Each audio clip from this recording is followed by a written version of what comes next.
In the 1990s, something extraordinary was happening, not just in Japan, but across the entire automotive world. Car manufacturers were no longer satisfied with building simple machines. They wanted more. More power, more identity, more emotion. This was a golden era, an era where cars were not just transportation, they were statements. And in the middle of this revolution, one car quietly began its journey toward greatness, the Supra. But the Toyota Supra MK4 was not born as a legend. It was built, carefully, deliberately, with a purpose that went beyond expectations. At the time, Toyota had already established itself as a global leader. Reliable vehicles, efficient engineering, unmatched durability. But there was one thing missing: emotion. Toyota wanted to prove something to the world, that they could build not just reliable cars, but exciting ones. Cars that people would remember, cars that people would feel.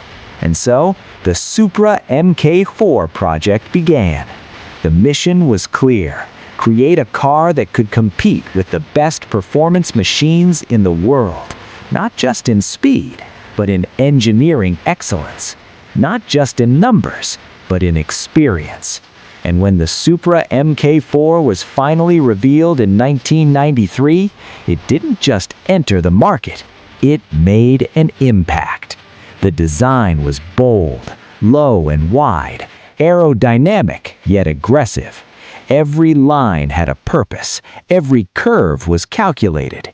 Even the iconic rear wing was engineered to provide real aerodynamic downforce. This wasn't just a sports car, this was precision. But the true story was hidden beneath the surface. Under the hood lay one of the most legendary engines ever created, the 2JZ GTE, a 3-liter inline-6 inline engine, twin turbocharged, built with an almost obsessive level of durability. At first glance, it was just powerful, but in reality, it was something far more significant. It was over-engineered, stronger than necessary, more durable than expected, capable of handling extreme stress without failure. And this is where everything changed, because once the Supra reached the hands of enthusiasts, the limits disappeared. Tuners around the world began pushing the engine beyond factory specifications, and what they discovered was shocking. The 2JZ could handle insane levels of horsepower. While other engines would break under pressure, the Supra endured.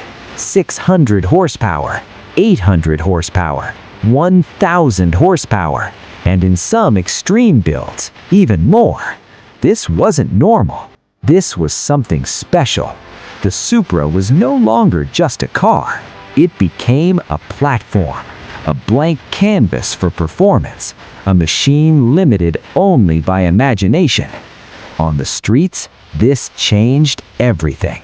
The Supra became a dominant force in underground racing. It wasn't just fast, it was unpredictable, because no one knew what was under the hood. A Supra could look completely stock and still outperform almost anything on the road, and that made it dangerous, but also legendary. In Japan, it became a symbol of tuning culture. On mountain roads, on highways, in the underground racing scene, the Supra earned respect, not through marketing, but through performance. But its influence didn't stay local. It spread across the United States, across Europe, across the world. And then, everything changed. In 2001, The Fast and the Furious introduced the Supra to a global audience. A bright orange Supra appeared on screen, and instantly, it became iconic. That moment transformed the car forever. The Supra was no longer just a performance machine. It became a cultural symbol, a representation of speed, of rebellion, of freedom. People who had never cared about cars suddenly knew what the Supra was. It became a dream, a goal, an obsession. But while the world was falling in love with the Supra, the industry was changing. Regulations became stricter, emission standards increased, production costs rose, and slowly, cars like the Supra became harder to sustain. Manufacturers began to shift focus towards efficiency, towards safety, towards a different future.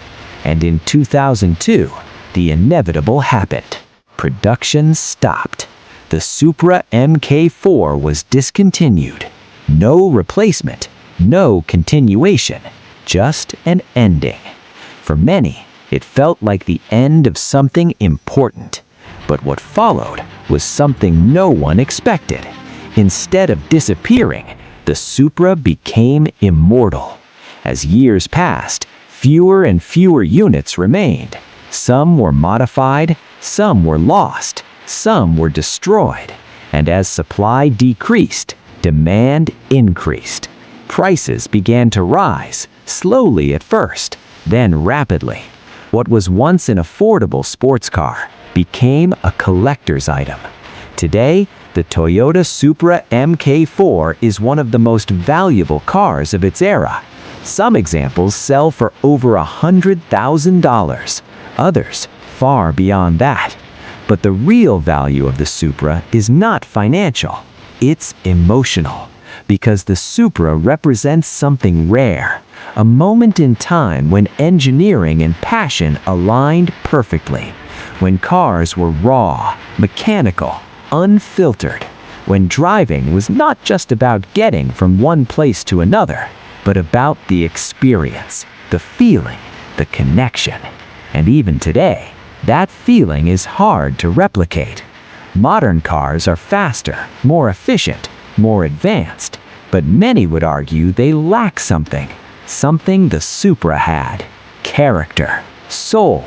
Because the Supra wasn't just built to perform, it was built to be felt. And that's why, decades later, it still matters, it still inspires, it still dominates conversations.